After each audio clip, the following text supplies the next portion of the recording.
Hey, welcome, friends and friends.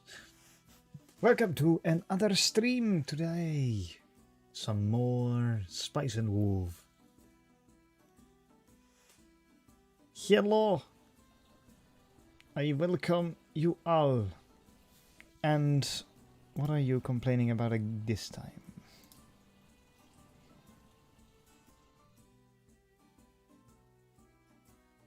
It's better. It's just a suggestion. You know what to say about suggestions? You can follow them up. You don't have to. But don't cry if it breaks. Oh. Yes. Tonight is the night that we start on the next chapter of Spice and Wolf, the third book in the franchise.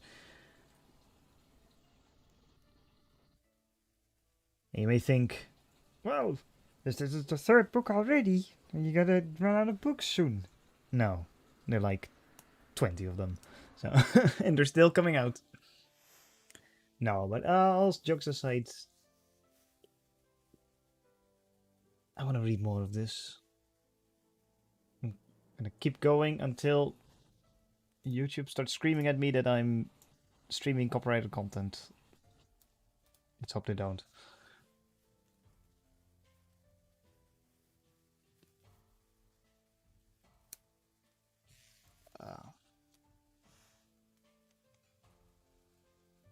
Yes. All right. Yeah, I think I'm just gonna start. There's nothing else to talk about unless anyone here has something to talk about. Didn't think so. Let me switch this to the book. Reading. There we go. With the familiar fireplace in the background. The familiar music in the background, since I 100% know that this is not copyrighted, so I use it until I get striked. Or until I get bored of it. Very well.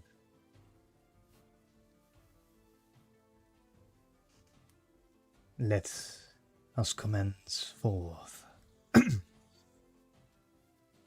Lawrence and Hollow were 6 days out of Ruvenhagen. With each passing day, the cold grew more severe, and the sky remained frustratingly cloudy, so that even at the height of noonday, the meager wind was enough to bring a chill. Once they drew alongside the river, the cold from the mist combined with the frigid air to make it that much more bitter. Even the river water looked icy. It was hazy, as though the cloudy sky itself had melted into the flow. However, Lawrence and Hollow may have been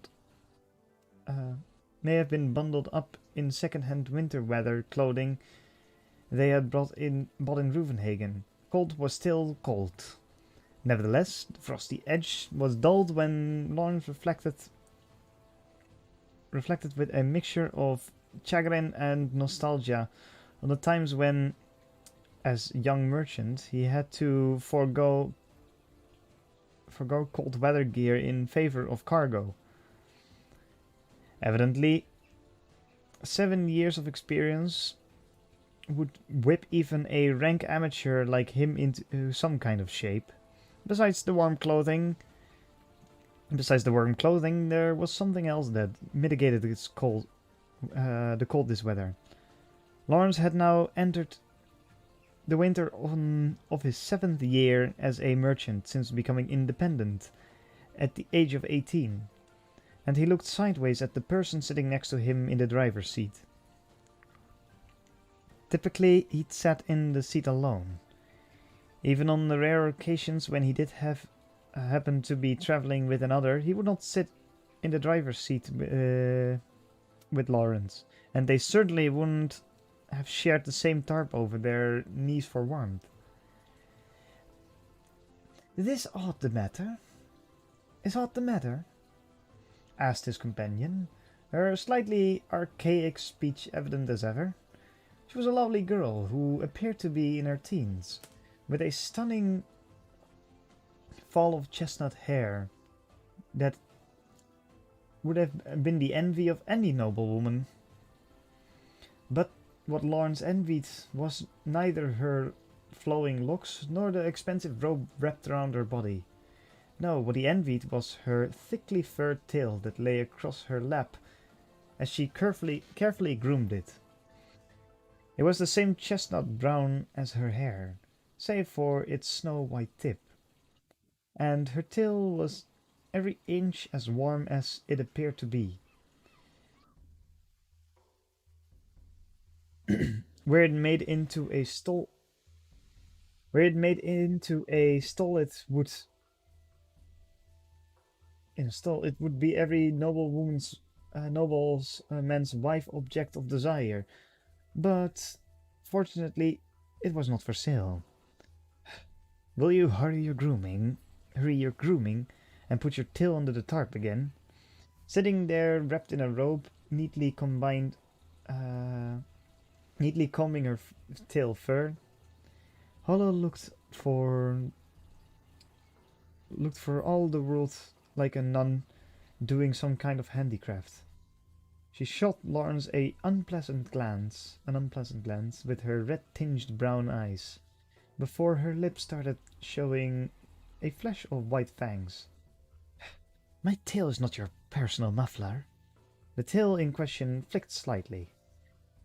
That same tail, which a passing traveler or merchant would surely mistake for simply fur of some kind, was indeed attached to its original owner, who so fetishistically groomed it. And she didn't just have a tail underneath the hood, there was also a pair of pointed wolf ears. Naturally, these ears and tails indicated that she was no mere human. Though there were people who, possessed by fairies or demons, had this or that inhumane factor when they were born, this girl was not such a person. Her true form was that of a colossal wolf who dwelled within the wheat. She was Hollow, the wise wolf of Yoitze, an adherent of the common church faith would fear such an entity as a pagan god, but Lawrence was past such fears. He was much more likely to reappropriate the tail Hollow was so proud of as a lap warmer. It's such fine fur, though. Putting it under the tarp keeps my legs as warm as a mountain of peltswood. Such as Lawrence hoped, Hollow sniffed proudly and tucked her tail back underneath the tarp across their legs.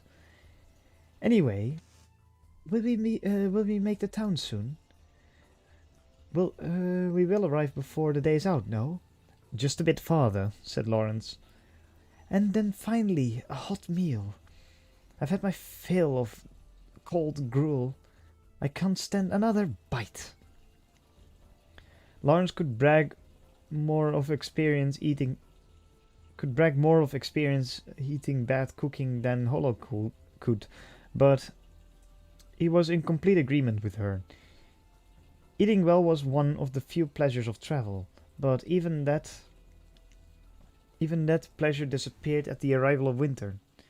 In the freezing cold, the only choices were crusty rye bread or porridge made of the same, with tasteless jerky or a few vegetables that could be stored for long periods of time. Garlic and onions.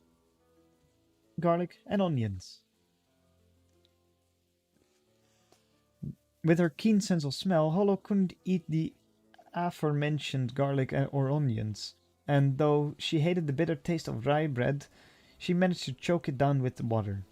For Hollow the glutton, this was not far from torture. Well, the town we're bound for is in the middle of a huge fair, so you can look forward to all kinds of food. Oh-ho? But will your coin purse handle such extravagance? A week earlier in the city of Ruvenhagen, Lawrence's greed led to him to fall into desperate trading company's trap. He had been on the verge of accepting complete ruin. However, after a series of twists, he avoided that but still had not turned a profit, and indeed had come away with some loss. As for the armor that was the cause of it all, he had wound up unloading it in Ruvenhagen for rock-bottom prices, rather than transporting the heavy goods farther north, where prices were likely to be even worse. Despite Hollow's frequent requests to buy her this or that bauble, her last remarks showed some consideration for Lawrence's rather dire straits. She was frequently abrasive and high-handed, but her heart was fundamentally a good one. Don't worry, your food bills within the budget. Hollow still seemed to be worried about something. Besides, I wound up not being able to get you those honeyed peach preserves I promised you. Just think of it as payment for that. 'Tis true, and yet... What? I'm half worried that about your balance, but half worried about myself. If I eat too extravagantly, we'll have to stay in that much poorer lodgings. Lawrence smiled in understanding. Well, I was planning on staying in a decent inn. Surely you're not going to tell me that it must have separate bedrooms with a fireplace in each?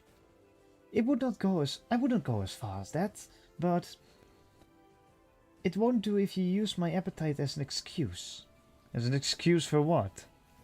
Lawrence looked ahead to correct the horse's path, at which point Hollow leaned in and whispered, "For only renting a single bed, saying you lack the coin for more.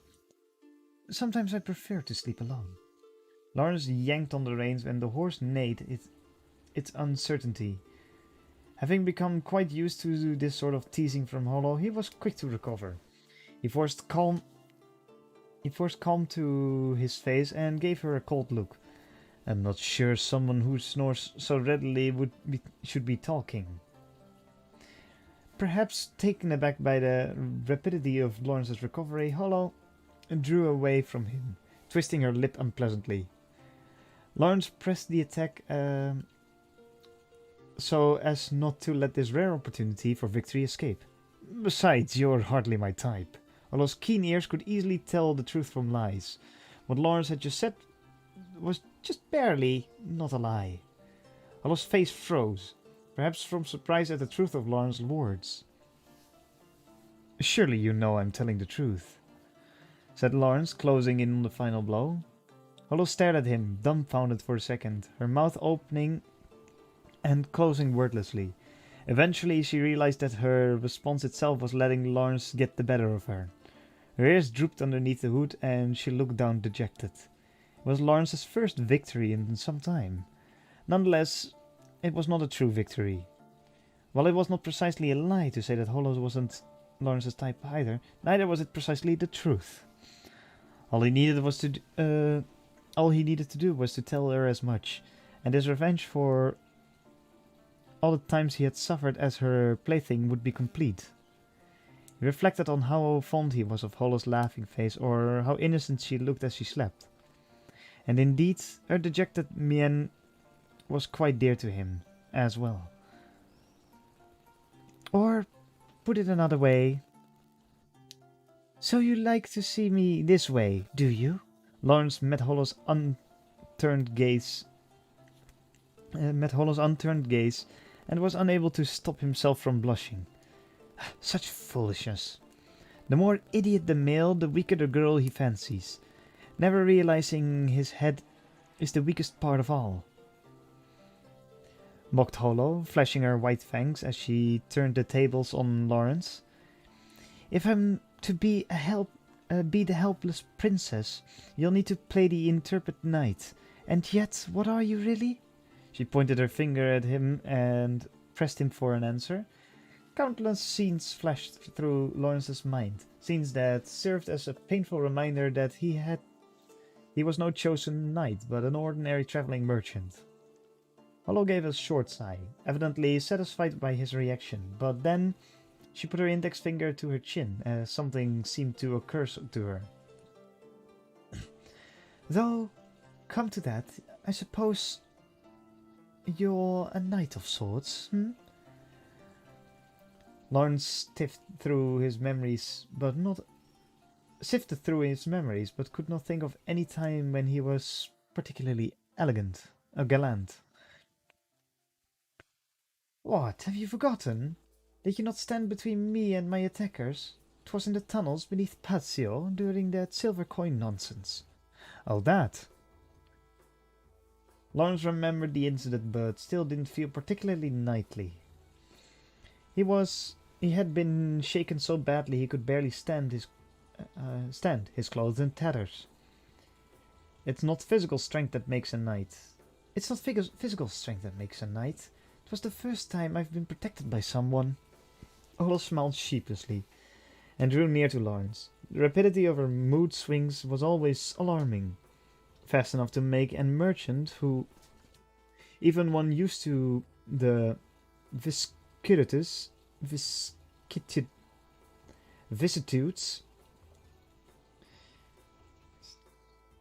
of profit and loss, run away screaming.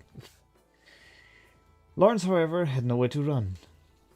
And you'll look after me henceforth, yes? The wolf smiled at the soft, innocent smile that was distinctly kittenish. No hard-working merchant, used to years of toil and travel, had any right to see such a smile. But the smile was fake. Hollow was still angry at Lawrence's claim that she was not his type. Extremely angry in all likelihood. Lawrence was well aware of this. Sorry. Like magic, Hollow's smile became genuine when she heard that word. She sat up and giggled indulgently. That's what I like about you. In their back and forth teasing, Hollow and Lawrence were the two frolicking pups. In the end, they were very comfortable with each other. Anyhow, I suppose I don't mind a single bed, but I'll take twice as much for dinner to compensate. I know, answered Lawrence, wiping the unpleasant sweat from his brow. It wasn't even cold. Hollow raised her voice in a laugh once more. So what's tasty in this part of the world? The local specialty, you mean? Well, I don't know if it counts as a specialty, really, but fish, is it not? Lawrence was about to say just that, so Hollow's quick answer surprised him. Yes, it is, indeed. West of here there's a lake. Dishes made with the fish taken from that lake are what passes as a local specialty, but how do you know? Hollow could generally discern people's motives, but Lawrence didn't think she could simply read his mind like that. Oh, I've been catching the scent of the wind, she said, pointing to the opposite shore of the river along which they travelled. That caravan, it's carrying fish. Lawrence looked and noticed for the first time a caravan of wagons that was so far it was all he could manage to count them. That all he could manage to do was count them. He certainly couldn't tell what they carried. The caravan would probably meet up with Lawrence and Hollow eventually, based on the direction and speed with which the horses were pulling the wagons. Though I can't fathom what a fish dish would be. Would it be anything like an eel we had in Ruvenhagen? That was just fried in oil. There are more involved dishes, steamed with meat or vegetables or cooked with spices. Also, this town's got another specialty. Uh-huh.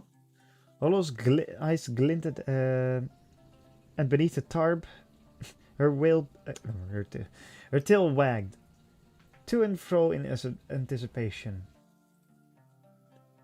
You can look forward to it when we get there. Hollow puffed her cheeks out a bit in frustration at Lawrence's teasing, but she was far from angry. What say you to buying some fish from yonder caravan if they prove to be of good quality? She asked. I don't have an eye for fish. I took a loss on dealing with fish once, so I try to avoid them.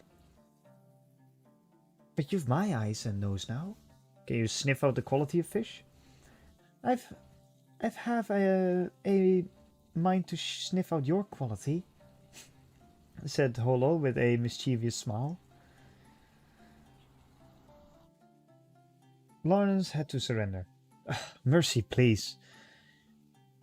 I suppose if they have anything worth buying, we can pick it up and have it prepared for us in town. It's a better deal that way too. Quite. You can rely on me. Though it wasn't exactly clear where Hollow and Lawrence would meet up with the caravan that ostensibly carried fish, the distance between the two was steadily closing. Lawrence guided the horse down the road, and yet, thought Lawrence to himself, looking first to the caravan, then aside to his traveling companion. If her eyes and nose were good enough to tell the quality of fish, perhaps she could really take the measure of a person the same way. Lawrence laughed the notion off, but it still nagged at him. He casually brought his right shoulder up to his nose and took a whiff. Despite living on the road, he didn't think he smelled too bad, and Hollow herself had but a single change of clothes.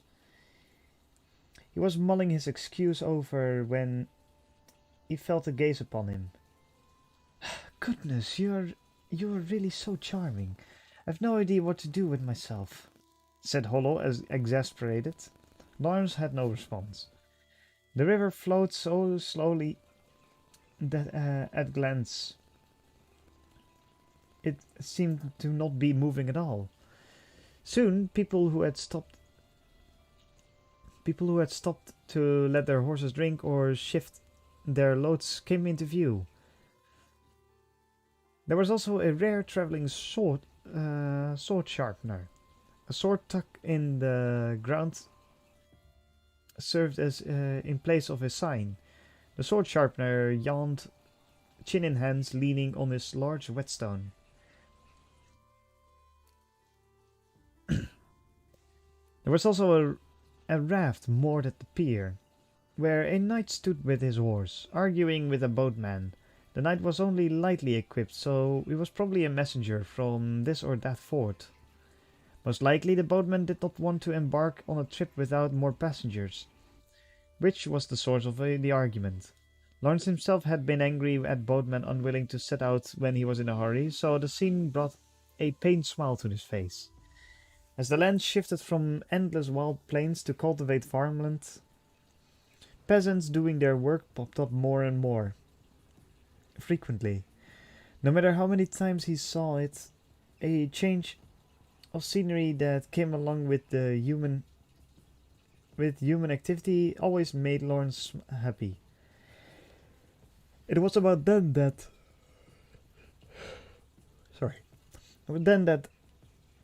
Hollow and Lawrence finally met up with the caravan. There were 3 wagons in all, each drawn by a pair of horses. The wagons lacked driver's seats, and one well-dressed man in the bed of the cart sat in the bed of the cart while the hired laborer guided the cart as he walked. Lawrence was impressed by the extravagance of using 2 horses per wagon, but as they got closer to the caravan he realized that it was not just for show. Piled on the wagon beds were barrels and crates big enough to hold a person. Some had been filled with water, apparently for the captured fish to swim in. Salted fish for any kind of was a luxury. Live fish was even more so, although The transport of live fish was rare in and of itself. There was something else about the caravan that surprised Lawrence even more. The person who evidently transported these three large wagons of fish was a merchant even younger than Lawrence. Fish, you say? Said the young man in the last cart, responding to Lawrence's question. He wore a traditional oiled leather coat of a fishmonger. Yes, I was wondering if you might sell a few, said Lawrence, who traded places with Hollow. The young merchant's reply was quick. I'm terribly sorry. All of the fish, all of our fish has been spoken for already. It was an unexpected answer. The young man seemed to realize the surprise he had caused by in Lawrence, and pulled back his hood to show his face properly. The young man, the young man's face was as boyish as his youthful voice, though he could not strictly be called a boy. He was certainly not yet 20. Fishmongers were generally rough and manly lot, but this young man had a usual slender. His wavy blonde hair only added to his aura of refinement. Even if the man was as young as he looked, the fact that he transported 3 wagon loads of fresh fish meant he was not a merchant to be underestimated. You'll pardon me for asking, but are you a traveling merchant? Asked the lad. Lawrence couldn't tell whether the young man's smile was genuine or mercantile. But in any case, the only reasonable response was to smile back. Ah, yes. I've just come from Ruvenhagen. Ah, I see. Well, there's a lake about half a day journey up the road. We've just come down. I'm sure you can deal with the fishermen there. They're bringing an excellent carp of late. No, I'm not in buying for business. I was merely hoping you could sell me a few fish for dinner, that's all. The young merchant's smile quickly disappeared in favor of surprise. This was probably the first time he had heard such a request. A merchant hauling salted fish over long distance would be quite used to selling a little on the road, but such a practice was quite out of the ordinary when transporting fresh fish from a nearby lake. The young merchant's expression from surprise soon shifted to the one of careful consideration. Having met with an unexpected situation, he was probably trying to decide whether there was a new business to be had here. There was new business to be had here. You're quite serious about your trade. Oh, said the lad, returning to himself and obviously flustered. Ah, my apologies. Incidentally, if you're looking for fish for dinner, you must be stopping to Kummerson, right? Indeed, for the winter market, and also to take in the festival. Kummerson was the name of the city. They were bound for. Just in time for the town's great market, which was held twice a year in the summer and in the winter. There was also a festival that coincided with the winter market. Lawrence didn't know the specifics, but he had heard that it was a pagan celebration that would make any devout follower of the church faint dead away. 6 days traveling north from Ruvenhagen, a city which even now functioned as a resupply depot for church-funded incursions against pagans, relations between the church followers and pagans were not as simple as they were in the south. The nation that controlled the vast lands north of Ruvenhagen was known as Ploania, and there were many pagans among the royalty and nobility here. It was only natural that there would be cities where the church and pagans coexisted. Kummerson belonged as it belonging as it did to the nobility of Ploania, distanced itself from troublesome religious issues. It was a large town devoted to economic prosperity, and the church was forbidden from proselytizing there. Inquiring as to whether the town's festival was of the church faith or of the pagan one was likewise prohibited. The explanation being that it was simply a tradition of the town. Given that such festivals were a rarity and that pagans could safely attend them, people would pack themselves into the town every year to attend the event, which was known as the Ladora Festival. Based on what Lawrence had heard, he planned to arrive a bit early in order to beat the crowds, but it seemed he'd been naive. Might I ask if you've already arranged for accommodations? Asked the young merchant with worry on his face. The festival is the day. The festival is the day after tomorrow. Surely the inns aren't all occupied already. Surely the inns aren't all occupied already. I assure you they are. Olo shifted restlessly next to Lawrence, no doubt worried that about where they would stay. Whatever her abilities in wolf form, Holo's human form was just as susceptible to cold as a true human. She wanted to get out of the cold weather just as much as Lawrence did. Lawrence had an idea. But the trade guilds will have made arrangements to put their members up for the great market, so I'll inquire with them, he said. Contacting the trade guild would mean enduring endless questioning about Holo, so Lawrence would have preferred to avoid asking any favors from them. But it didn't seem like that would be possible. Oh, you're associated with a trade guild. Might I ask which guild? Inquired the merchant. The Rowan Trade Guild, out of Cumberson. The young merchant's face brightened instantly. What a wonderful coincidence! I'm a member of the Rowan Trade Guild. I too am a member of the Rowan Trade Guild. Ah, surely God has ordained this. I suppose such talk is taboo here. Don't worry. I too am a church follower from the south. The young merchant smiled, then gave a small polite cough. Allow me to introduce myself. I am Fermi Amati, a fish dealer out of Cumberson. I go by Amati in business. I'm Croft Lawrence, a traveling merchant. Likewise, I go by Lawrence.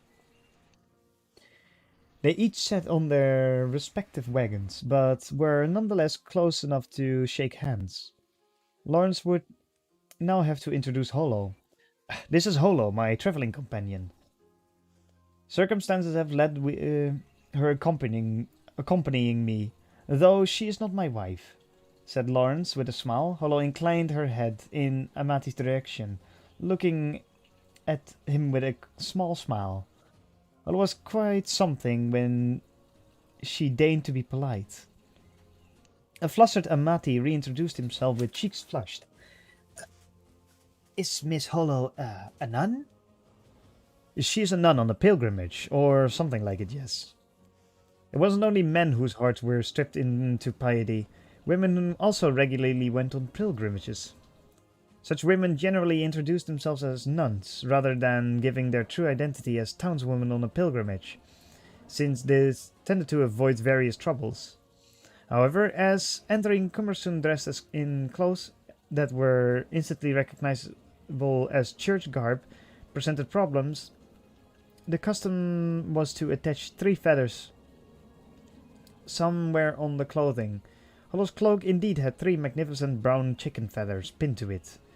Despite his youth, Amati understood all of this instantly, hailing from the south as he did. He did not inquire further, reasoning that the young woman probably had good reason to be traveling with a merchant in such a fashion. In any case, the troubles we encounter on our journey are not but a test from the heavens. I say This because, while I may be able to arrange for a single room, 2 rooms may unfortunately be difficult, said Amati. Lawrence seemed to be taken aback at Amati's statement. Amati smiled and continued. Surely it is by God's grace that we are of the same trading guild. If I inquire at an inn I've sold fish to, I'm sure I can arrange for a single room. Trying to arrange for a room through the guild would surely lead to all sorts of troublesome questions about your female companion from the old-timers. You're quite right, but I don't think we can impose upon you so. I'm a businessman, so naturally this is a business proposal. I hope that you can enjoy... I hope you will enjoy lots of fish while staying at the inn. Despite his youth, this Amati, with his 3 wagon loads of fresh fish, was clearly a man to be reckoned with. This was the very image of a shrewd operator. You're quite the trader. We'll be happy to take you up on your offer, said Lawrence, half jealous, half grateful. Understood. Understood. Please leave the arrangements to me. Amati smiled, and just for a moment his gaze flicked away from Lawrence. Lawrence pretended not to notice, but Amati had clearly looked at Holo. It was possible that he had been generous not so out of a shrewd business sense, but also from a desire to show his best side to Holo. For a moment, Lawrence indulged himself in a sense of superiority, as he was the one traveling with Holo, but since silly thoughts would surely bring her ridiculable, such silly thoughts would surely bring her ridicule upon him.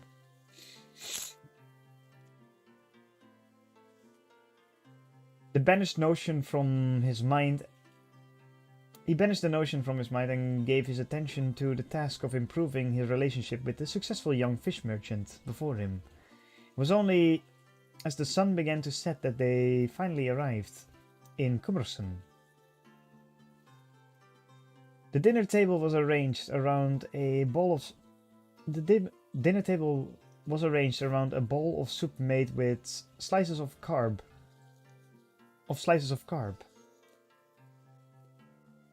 and root vegetable, around which were situated a variety of shellfish dishes. Amati, the fish merchant's presence surely influenced the cuisine, which was quite different from the meat-based meals from the south. It was steamed snails that stood out the most. Sea snails were thought to aid longevity, whereas freshwater snails brought only stomach cramps. So they were avoided in the south, where only bivalve shellfish were eaten. The church even forbade eating snails, claiming that evil spirits inhabited them. However, that was more practical advice than it was teachings of God, as laid out in the scripture. Lawrence himself had long ago become lost, and having arrived at the river, he resorted to eating snails. The memory of the excruciating stomach pain they caused for him had made him avoid eating them ever since. Fortunately, the meals were not served in individual portions, and Holo seemed to enjoy the snails greatly. Lawrence left all the food he couldn't stomach to Holo. So this is what shellfish tastes like, eh? Said Holo, surprised, as she ate snail after snail, pried free from their shells with a knife. Lawrence lent her knife Lawrence lent her. For Lawrence's part, he was digging into salt-broiled river barracuda.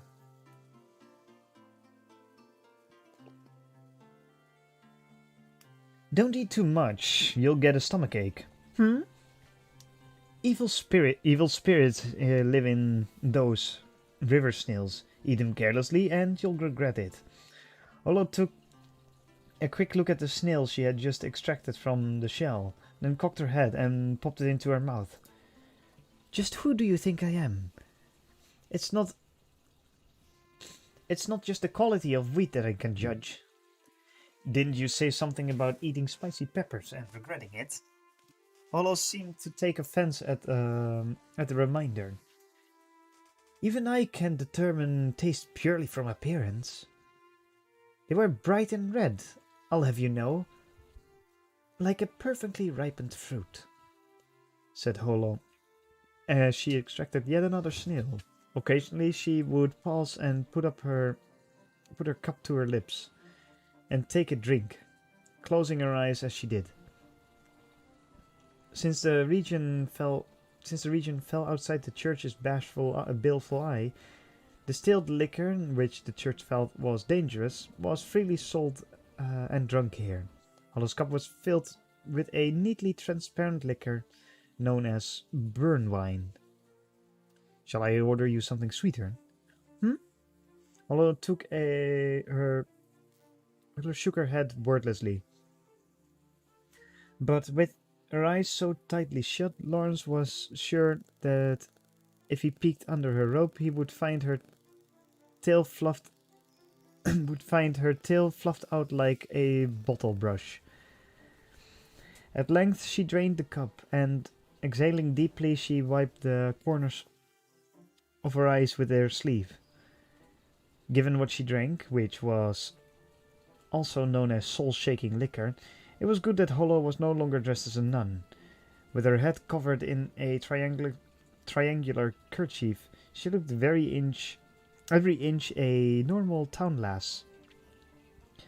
Hollow had changed clothes before dinner and come to give her regards to Amati once again. Amati's face was so pathetic from Hollow's charm that not only Lawrence but also the innkeeper had been unable to avoid laughing. As if to add to her burden of sins even more, Hollow greeted Amati with even more grace and charm than she normally used. However, if Amati was to see Hollow's ravenous eating and drinking, no doubt he would quickly awaken from his dreams. Hollow sniffed. "'Tis a nostalgic flavour," she said, with her eyes a bit teary, either from the liquor or from the memories of her homeland. It was true that farther north one went, the more common such soul-shaking liquor. I can hardly tell any flavour at all when the liquor's been so distilled," said Lawrence. Perhaps tired of snails, Hollow reached for baked and boiled fish, answering happily as she did. One forgets the sight of something after only 10 years, but the taste and scents linger in the mind for many tens of years longer. This liquor brings back memories. It's not unlike the liquor of Yoitsu, you know. Strong drink is common in the north. Is it all you have ever drunk? Lawrence looked from the contents of the cup on Hollow's face. Sweeter liquor hardly suits a wise wolf of such noble stature, she answered proudly, a bit of fish clinging to the corner of her mouth. Of course, based on her appearance, it was sweet milk and honey that would best suit Hollow, but Lawrence chuckled and agreed with her. Surely the taste of liquor had brought back memories of her homeland. Hollow's happy smile could not be explained away simply by the fact of this first delicious meal in some time. Hers was the delight of a girl who had received an unexpected gift. The first concrete evidence that they were drawing near Yoitsu and her home. Yet Lawrence found himself looking away. It wasn't that he was afraid of his gaze being noticed and receiving the teasing that would surely follow. The fact that he heard Yoitsu had been long since been razed to the ground. Lawrence had concealed this from Hollow since the beginning of their partnership. Keeping this secret turned Hollow's happy smile into a blinding sun too painful to look at. He couldn't bring himself to destroy the pleasant evening meal. To avoid Hollow noticing his turmoil, Lawrence forcibly turned his thoughts to other things. He smiled at Hollow, who reached for the carp stew. I see you've taken to the stew. Who would have guessed that carp boiled would be so tasty? Another bowl, please. The large bowl holding the carp stew was outside Hollow's reach, so Lawrence retrieved it for her. But each time he did so, more onions appeared on his wooden plate. It seemed that even boiled, Hollow couldn't stand onions. Where'd you manage to eat carp? There aren't many places that serve it. I got it from the river. They're sluggish creatures, easy to snare. Lawrence understood. She'd gone fishing in her wolf form. I never had raw carp. Is it good? The scales get stuck twixt my teeth, and there are too many bones. I'd seen fish in shallow and I'd seen fish swallow the smaller ones whole, so I imagined them to be delicious, but in the end they did not suit me. Lawrence imagined Hollow's huge wolf form as she wolfed down a large carp head first.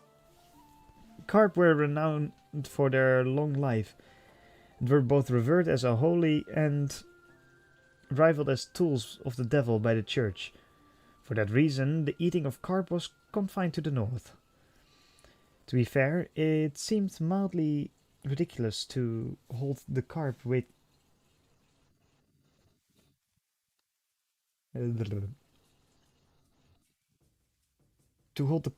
its moderate longevity in such esteem when there were wolves like Hollow wandering around. Human cooking is indeed good, but it's not just that. The fish was chosen very well. Amati has quite an eye. And for his age, yes. And that was quite a load that he was moving. And on the other hand, there's you. What was it you're hauling again? Hollow's eyes were suddenly cold. Nails like this on the table? Oh, I guess it doesn't use them. I know what nails are. I'm saying that you should have gone for something a bit more impressive. Or are you still reeling from your failure in Ruvenhagen?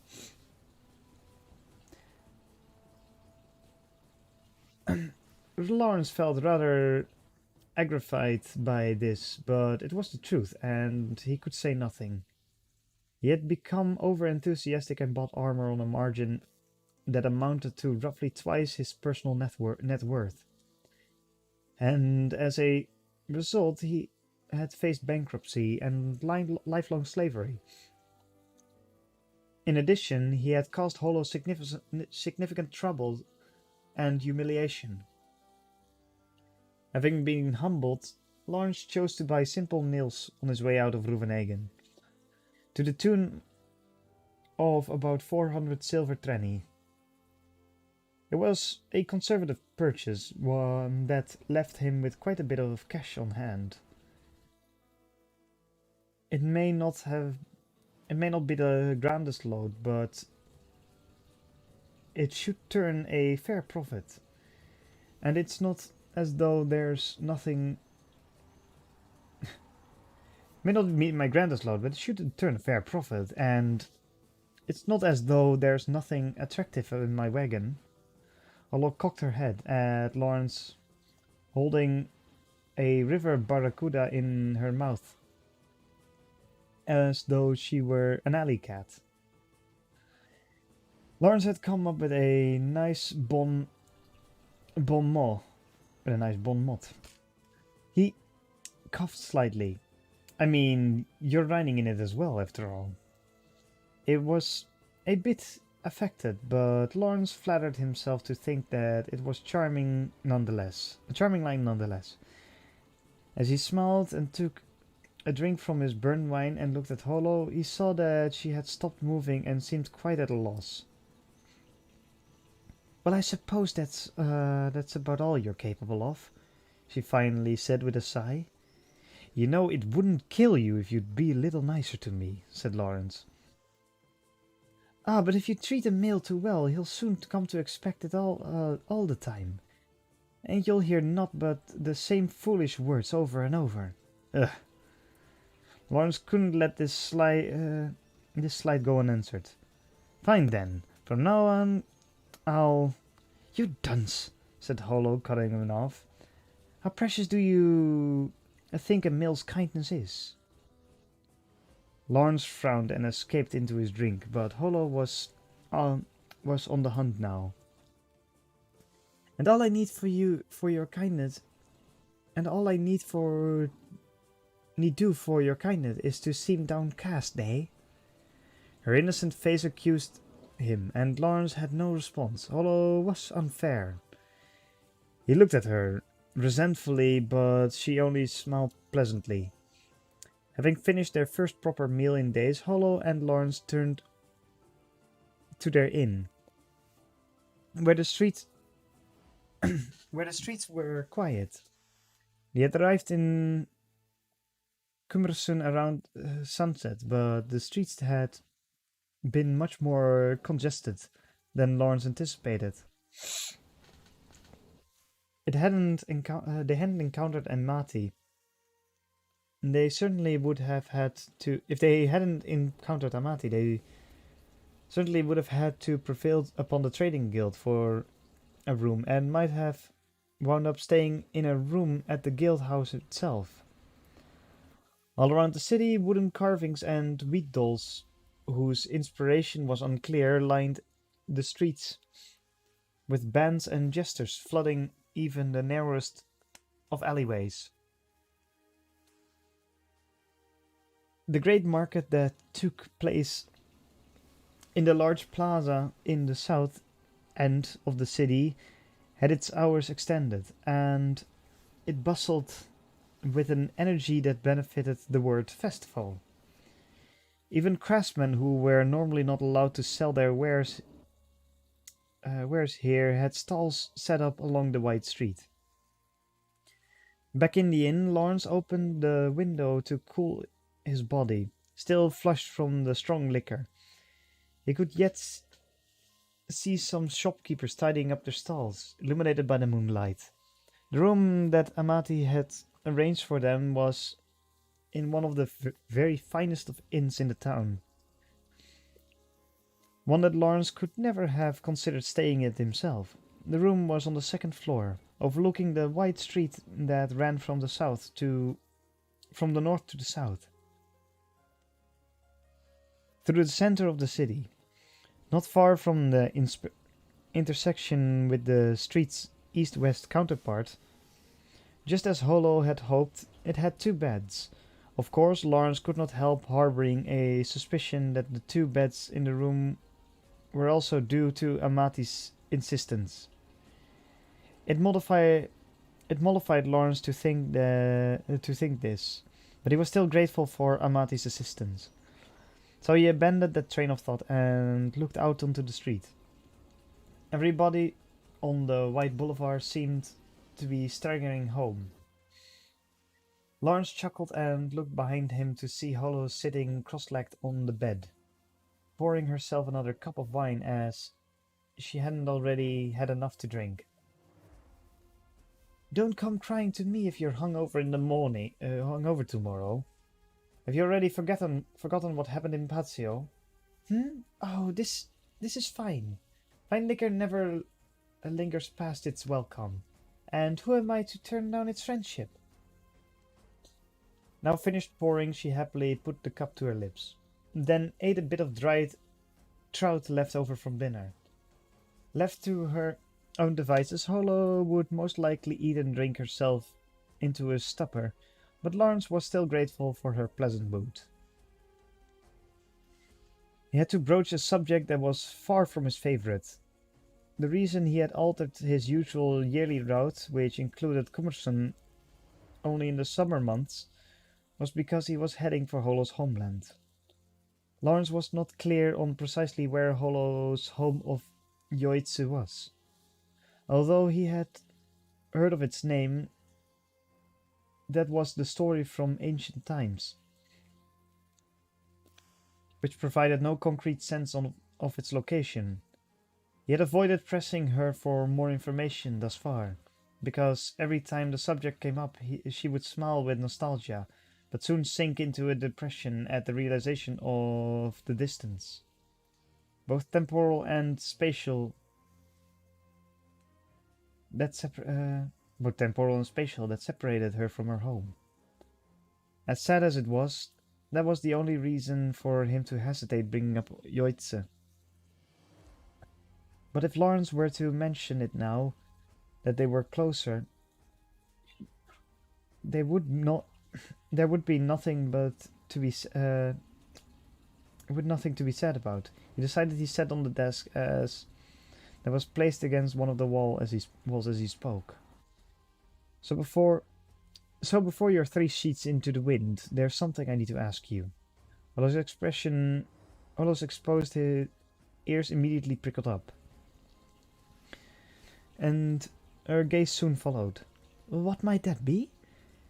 Evidently, her keen wolf senses had already picked up on that. Lawrence was not engaging in idle banter. The thin smile curled her lips, a sure sign of her mood. Lawrence forced the words out of his mouth. It's about your home village. Olo immediately grinned and took another sip.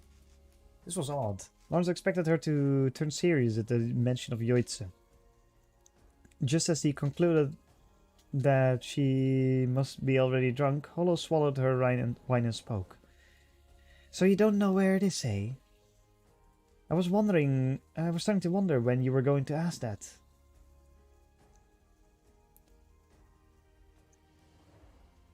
Then looking down as if gazing at the reflection of her own smile in the wine, Holo said, Do you really think I go into pieces at every mention of Yoitze? Do I seem so weak? Lawrence considered mentioning the time she had cried in a dream over her homeland, but Holo was certainly aware of this. Her tail wagged heavily. Not at all. Fool! That was your chance to say, aye, you do. Her tail flicked once, as if she had received the answer she was actually wanted. Still, you do worry over the strangers of things. So you decided to... Still, you do worry over the strangers of things. So you decided to finally bring this up now, after seeing my mood at supper. Such a soft touch. She giggled as she drank her wine. Then continued, I can't say it doesn't make me happy, though it's mostly of your foolishness that is so amusing. Did you plan on getting lost in the Northlands before finally asking me? Lawrence shrugged. Will you tell me where it is? So I don't look any more foolish than I have to. Olo paused, taking a sip for her cup. She gave a long sigh. I do not exactly remember. She continued as if to preempt Lawrence's imminent protest at that she had to have been joking. I know the direction, certainly. It is that way. Lawrence looked in the direction she pointed, which was obviously north. But I do not remember how many mountains to cross, nor how many rivers, nor how long one must walk across the plains. I thought you remembered. I thought I would remember as we get closer. Will that do? Can't give me a hint as to where it might be? The path is not a straight one. And once we arrive in the North Country, maps will be hard to come by. Depending on the location, the path could be very roundabout. Do you remember the names of any nearby places? Holo pondered for a moment, a finger pressed to her temple.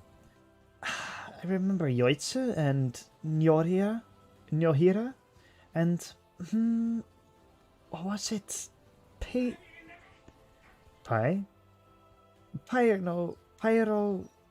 Ah, that's right. Pyromoten. Hollow seemed quite happy to have recalled the name, but Lawrence only cocked his head. I haven't heard of that place. Is there anything else?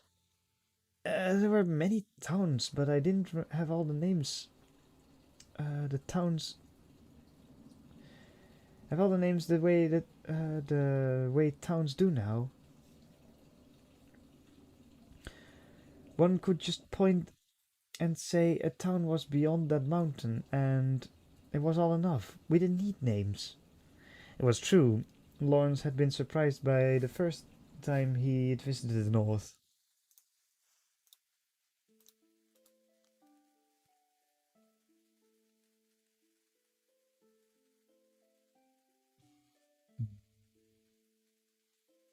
He had arrived at a certain town and found that its name was only used by travelers. Neither its residents nor the people living nearby knew or cared about the town's name. There were elderly people who claimed that naming the town would bring it to attention of evil spirits. Undoubtedly, what they really meant by evil spirits was the church. We'll start at Nyohira, then. I know where that is. I know where that is.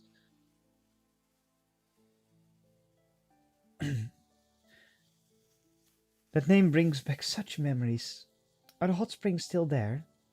I've heard the nobles and bishops secretly visit the town for hot springs, despite the fact that it's pagan lands, according to rumor. Even if it's exempt from the church attacks because of those same hot springs.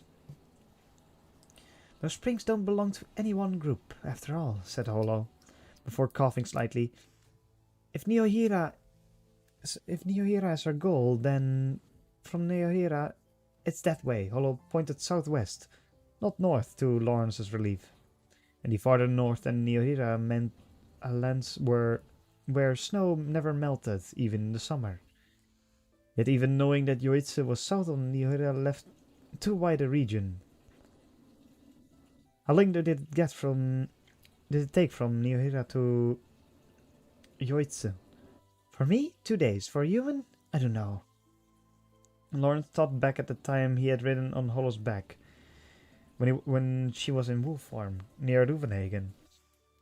She would have no trouble traversing unimproved roads that left too much area to search, even starting from Niera. Searching for a town that itself might only be a tiny village would be looking for a needle in a desert. It was precisely because Lawrence himself was a traveling merchant who was used to walking from town to town that he understood the difficulty involved. There was also still the fact that Lawrence had heard Yoitse had been destroyed by a great bear spirit. If that was true, finding the remains of the town that had been destroyed centuries earlier would be truly impossible. Lawrence was not a nobleman with the luxury of passing his days in idleness. He could only stray from his original trade route for 6 months at the outside. His mistake in Ruvenhagen had set him still further back from his goal of opening a shop, and he did not have anything like a surplus of free time. He was thinking this all over when something finally occurred to him. Could you not find it yourself from Nigeria? You know the general direction, right? If it was just 2 days from Niagara, then just as Holo said, she would most likely be able to remember the details as she got closer. The words had simply fallen from his mouth without any particular ill intent, but no sooner had Lawrence spoken them that he realized his mistake. Holo looked at him, stunned. Surprise also registered on Lawrence's face as Holo looked away. Yes, if I got as far as Nihira, I could certainly find my way to Yoitse. Holo forced a smile. Lawrence wondered if what was wrong, then voiced a sudden at the realization as the realization dawned. In the port of Pazio, Holo had said that loneliness was a deathly illness. Holo feared loneliness above all else. Even if he didn't mean anything by it, she was likely she was likely to take his suggestion hard, and she had been drinking. She probably took his suggestion to mean that he had grown weary of searching for her homeland. Hey now, wait just a minute. Don't take it the wrong way. There's no reason I couldn't wait in Nigeria while you searched for a couple of days. Yes, that would be enough. You'll guide me as far as Nigeria, won't you? I had hoped to see a few more towns. The conversation moved so smoothly as it was almost a letdown, and Lawrence had to attribute this to Hollow's agile mind. Despite her apparent agreeability, a disconnect lay beneath it. Hollow had been away from her homeland for centuries, just as in the legend Lawrence had heard. She had to have considered the possibility that Yoitz no longer existed. And even if it did, the countless months and years would have wrought great changes. She must have been filled with uncertainty. No doubt she was afraid of going to her homeland alone. That uncertainty was disguised by Hollow's innocent, happy smile when she claimed the liquor reminded of her Yoitze. A few moments thought made this clear, and Lawrence regretted his harsh suggestion. Listen, I have every intention of helping you as much as I can. What I said before, didn't I ask before how precious a male's kindness was? I can't have you being too kind. Hollow's forced smile mixed with her troubled expression as she set her cup down on the bed and continued. I'm in the wrong. I can't help thinking of things from my own perspective, but you humans, you become old in what seemed like the blink of an eye to me. I always forget how precious a single year is for someone with such a brief lifespan. The moonlight streamed through the room's large window, illuminating Hollow. She seemed almost unreal to Lawrence in that moment. He hesitated to approach her for fear that she would disappear. Hollow looked up after staring into the contents of her cup, with still with that same troubled smile. You really are too soft-hearted. What am I to do with you when you look at me so? What was the right thing to say? Lawrence could not find the words he wanted. A rift had undeniably been formed between the two of them, yet the words to heal it would not come. A convenient lie would be useless, as Hollow would see through it instantly. Hollow's words had made it hard for Lawrence to say anything at all. He couldn't very well tell her he would see her through to Yoitze, no matter how many years it would take. Merchants were too practical by far for such grandiosity. The many centuries of Hollow's life were too distant. Am I the one who lost sight of the obvious? I've gotten too comfortable with your side. I'm comfortable by your side. I presume too much, said Hollow with a self-conscious smile, her ears twitching with her embarrassment. She spoke like a maiden from somewhere near the bottom of her heart, but such honesty did not bring Lawrence any pleasure. It was as though Hollow was saying goodbye.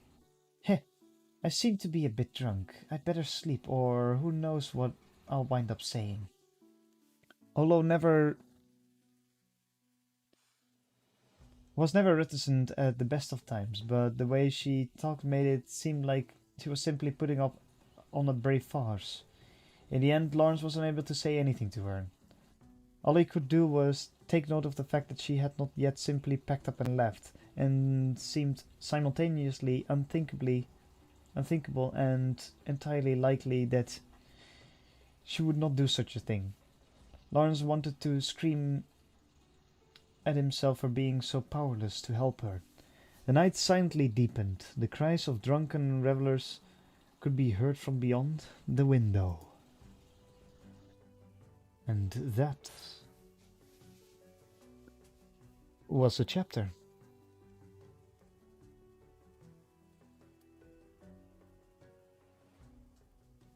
Yes, it's a shorter chapter, but that doesn't matter.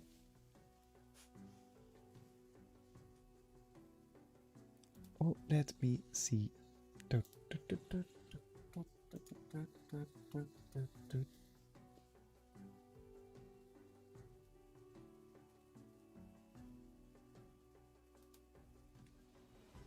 Yes. All right.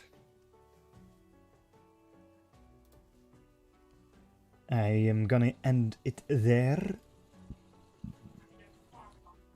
Thank you all for watching. And have a lovely evening. Sleep well. And I'll see you tomorrow for Nekopara. Bye bye.